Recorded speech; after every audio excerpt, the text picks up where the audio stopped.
ચાલો વૈશ્વિક એનર્જી માર્કેટના આ મોટા ડેવલપમેન્ટ પર એક નજર કરીએ. ડોનાલ્ડ ટ્રમ્પના બસ એક નિવેદને એનર્જી માર્કેટમાં હલચલ મચાવી દીધી છે. અને આનાથી રોકાણકારો અને ગ્રાહકોના મનમાં એક જ મોટો સવાલ છે.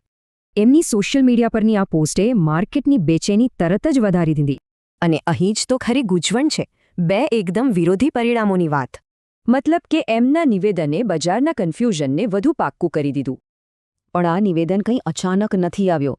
બજાર તો પહેલેથી જ દબાણમાં હતું. આજકાલ બજાર માટે અનિશ્ચિતતાનું વમળ જેવો શબ્દ વપરાઈ રહ્યો છે. આ એ કારણો છે જેના લીધે માર્કેટમાં આટલી બધી ઉથલપાથલ ચાલી રહી છે. જ્યાં સુધી આ ટેન્શન રહેશે ત્યાં સુધી ભાવમાં ઉતાર ચઢાવ ચાલુ જ રહેશે. પણ આની અસર ખાલી અમેરિકા પર જ નહીં, આખી દુનિયા પર થશે.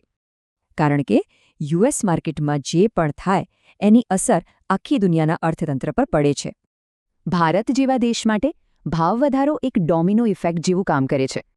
અને આ બધાની સીધી અસર સામાન્ય માણસના જીવન જરૂરિયાતના ખર્ચ પર પડે છે.